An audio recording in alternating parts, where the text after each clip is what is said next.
Hey everyone, Greg Thiessen here. Today I want to talk about quoting. I'm going to show you how XMD will give you fast part layouts for easier, more informed tool and mold estimates. With this, the layout will already be set up for your DFM feasibility study whenever needed, and when kicked off, the design already is launched and ensure it will match the quote with the knowledge automatically captured. It's the best way to communicate intent from estimating to the designer and ensure that nothing is lost.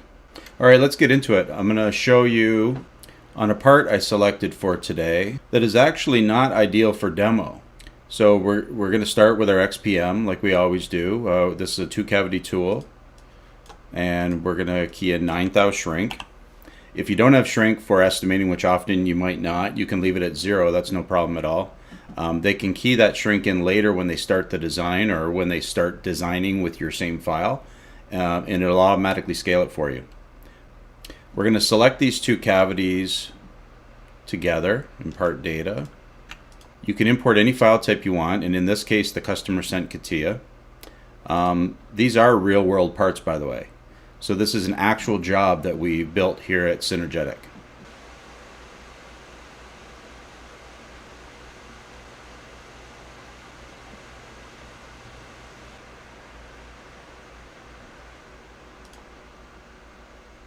So it's doing some calculations. It's going to grab the other part. And if you've watched the Expert Part Manager video already, this is all going to be very familiar to you. So the XPM is laying the parts out with a rough spacing, and now we will define the parts and finalize all that. So XMD or XPM already sees what the part data is, so we can simply accept it. I'm going to change the background to black just so you can see this a little bit easier in the video. So yes, that is the part data. All I have to do is say yes. XMD automatically places the tip point for you, so we'll accept through that. Now we've got to set up the die draw. In this case, the customer did send die draw lines. And if we roll the part around, we can see there's going to be a boss over here. That'll be down in the core. So the part will be orientated like this. We'll pick the base of that die draw line. It's actually a compound line. And XMD puts that part now into die draw. And since we've set up this part, it's going to automatically set the next part up the exact same way. We won't have to pick that again. So I'm going to select the seal off lines, so I can select and deselect the things that are not lines if that's the way I choose. So I'm going to take these action vectors off. We'll get them next. And now it is action vectors. And we don't have any part ID, grain, runners. You can key in another name and put any kind of data in here that you want. I'm just going to say keep these little buttons and clip tower. All right, second part. Again, I'll change it to black. Already selected the part data. Already has the tip point established, and already has the die draw established equal to the first part, so we don't have to repeat ourselves. XMD is just doing a little bit of processing on that, and if I roll around, you can see that that's, go to view 5, you can see the die draw actually matches the die draw line. We'll accept through that. We're going to pick the seal off lines, deselect the action vectors and the solids.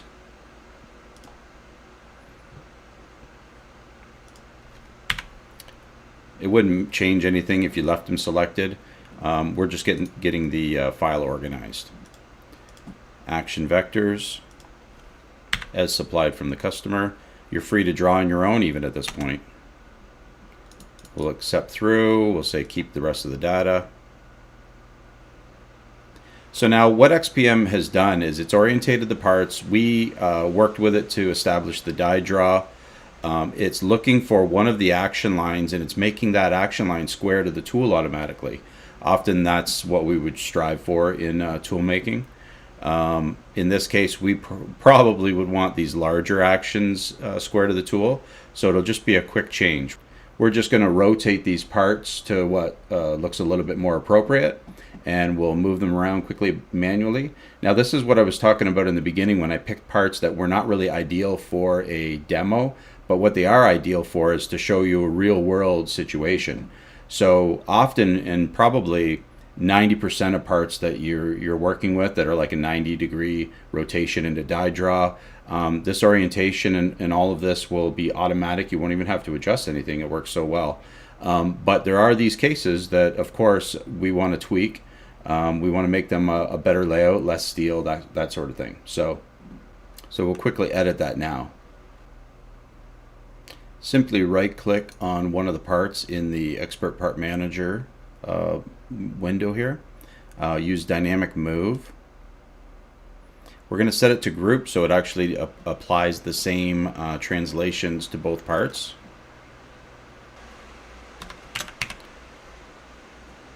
We'll rotate those parts so that they're square to the tool, and actually bringing the large actions actually square to the tool.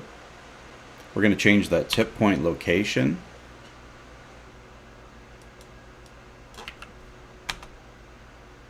And that looks a lot better. Reposition parts is turned on. So a final quick look at this before we actually start the tool and put some plates around this. So looking at the actions, we know we're going to have a slide over here. We're going to have a large slide underneath here, pulling all the way along the part. And we'll do something like a hook slide in this inner area.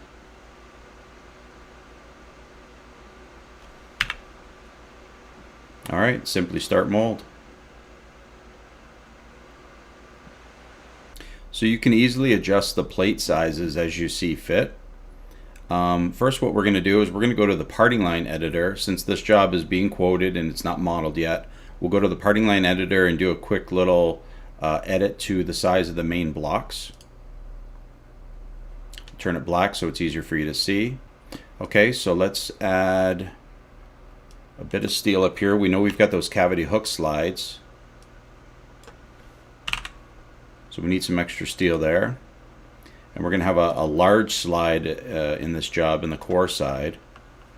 So let's go about 8 3/8. And then the overall, we've got a little slide on the one end. So we're going to want 6-7 inches over there. Let's see what 34 inches does. That looks pretty good. Go to the other view, section B.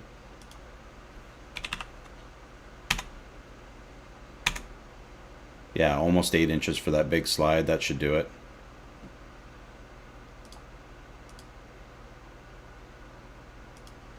All right, so we'll say OK to that.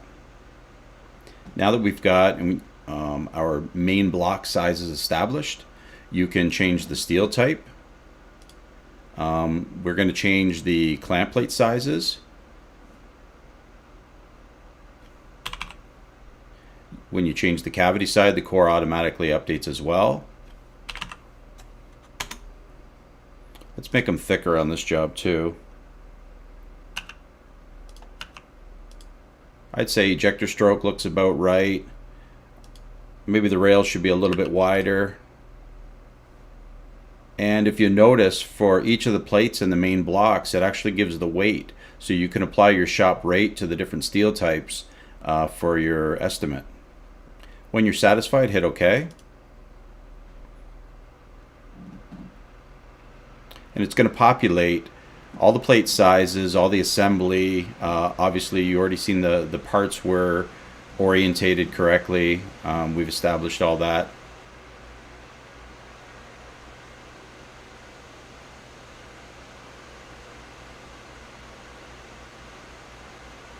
It's a quick tool for the estimator to run through to have the parts actually orientated and laid out in a mold.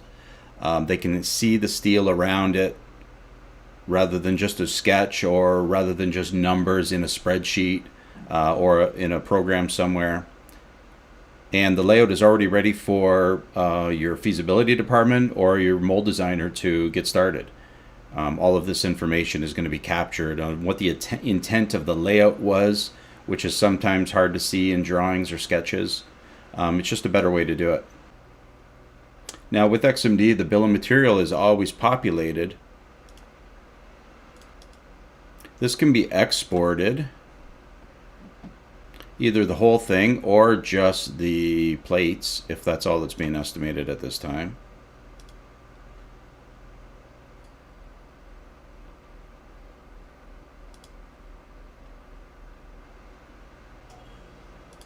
So you'll have this if you want to utilize it. Also, you can check the parts a little bit more if you want to. So let's take a look. In view 1, we'll do a draft check.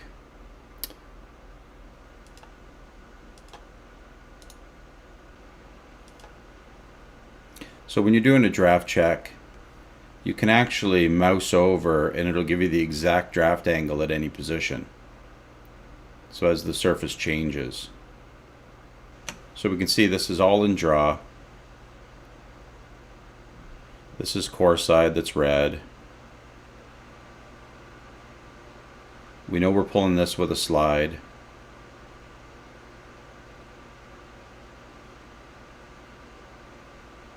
So it's a great visual for the estimator, and definitely the perfect tools for the feasibility department.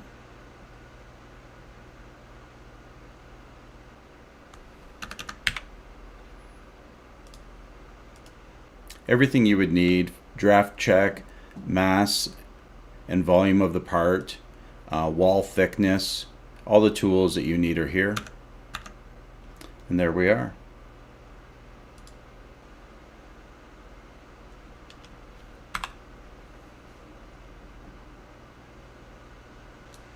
So if you have any questions, please comment, and until next time, see ya.